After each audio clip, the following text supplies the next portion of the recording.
hati kita itu sering gembira, sering juga bersedih. Kalau gembira luar biasa enaknya. Kalau bersedih luar biasa, kadang-kadang sakit. Sakit itu jauh lebih parah dibandingkan bersedih.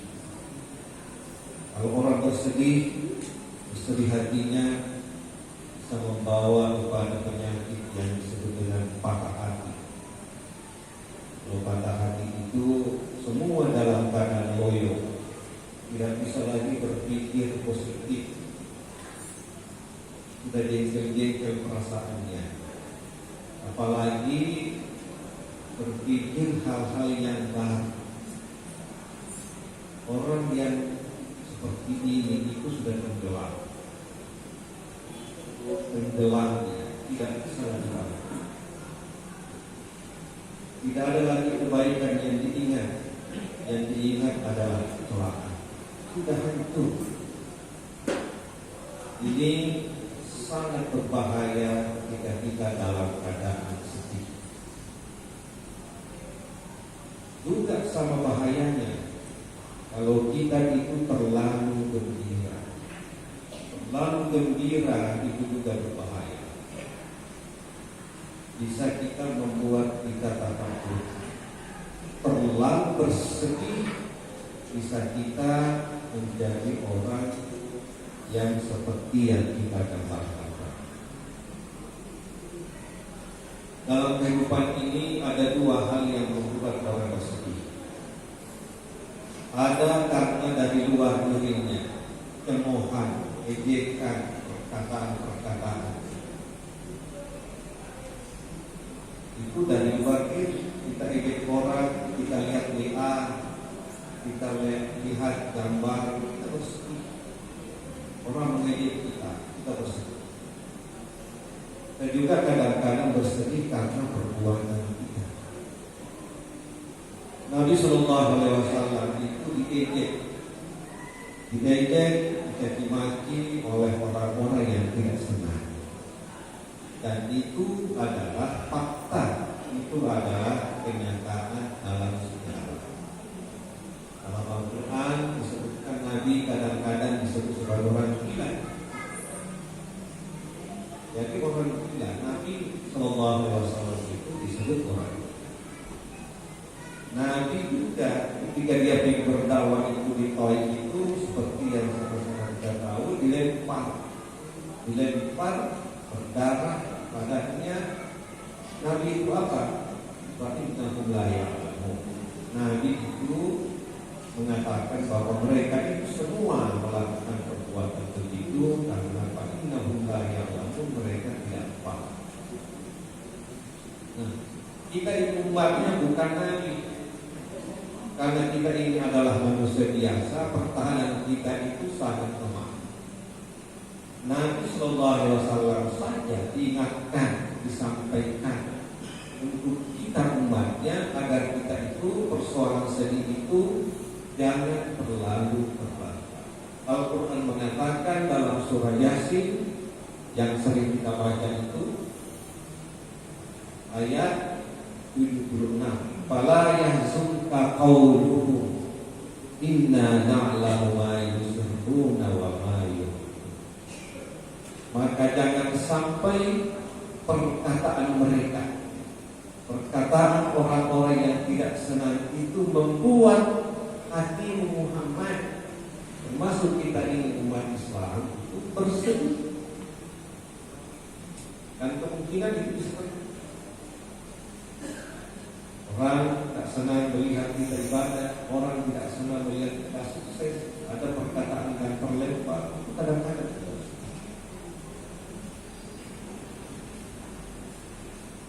inna na'lamu ma yusirruna wa ma yu'linun.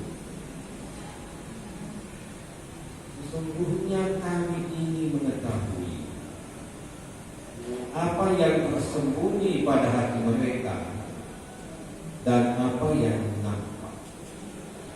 Jadi kalau ada orang seperti itu mengganggu perasaan kita, biasa-biasa saja Pak, tidak usah terlalu dipikir.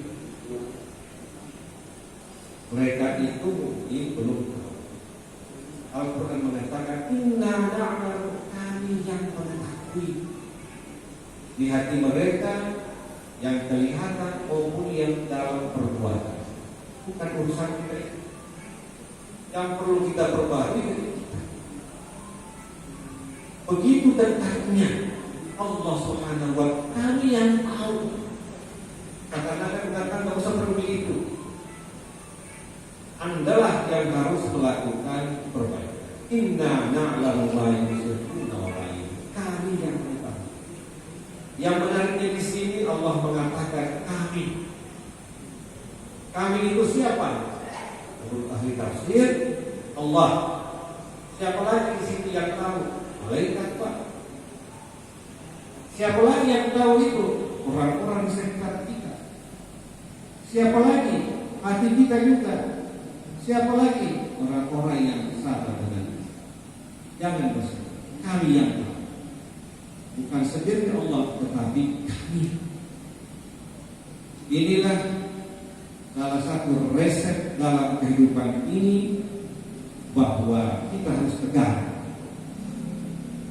menghadapi ujian dan menghadapi ujian. Kita harus merdeka. Kita harus memiliki prinsip bahwa kita ini berjuang. Yang namanya berjuang itu banyak kali. Berjuang dalam ibadah bisa jadi. Berjuang dalam mencari harta yang halal bisa jadi. Berjuang dalam membangun keluarga bisa jadi. Berjuang dalam membangun umat bisa jadi. Kita harus tegar. Kita harus mengendalikan perasaan. Kalau kita terbawa arus oleh perasaan, maka kita akan menjadi dua hal. Pertama, kita terlalu bergembira dan kita bersedih. Dan itu yang tadi dalam ayat Al-Quran kita hanya ingatkan, jangan bersedih karena perkataan orang-orang di sekitar kita. Allah yang mendampingi kehidupan kita bersama dengan siapa? Bersama dengan makhluknya. Siapa itu makhluknya? Malaikat dan orang-orang mukmin dan orang-orang yang ada di sekitar kita. Semoga bermanfaat. Allahumma waffiq. Wassalamualaikum warahmatullahi wabarakatuh. Bismillahirrahmanirrahim. Assalamualaikum warahmatullahi wabarakatuh. Jadi di sini saya perkenalkan, nama saya Abdul Latif Rasul. Saya ingin menjelaskan makna ceramah yang telah disampaikan oleh Pak Rektor tadi, yakni tentang menjaga lisan. Seperti yang kita ketahui, lisan itu tampak kecil. Lidah kita tak sebesar ukurannya dengan telapak tangan. Akibat yang disebabkan lisan ini sungguh dahsyat. Jika diibaratkan, lisan itu seperti pisau. Bisa sangat berguna jika digunakan untuk memotong sayuran dan makanan lainnya. Namun dapat berbahaya jika disalahgunakan atau dipakai untuk melukai orang lain. Sebagai seorang muslim, sudah menjadi kewajiban kita menjaga lisan, jauhi ucapan yang menyakiti, mengadu domba, dan memfitnah ataupun menggibah. Gunakan lisan untuk berzikir kepada Allah Subhanahu wa Ta'ala,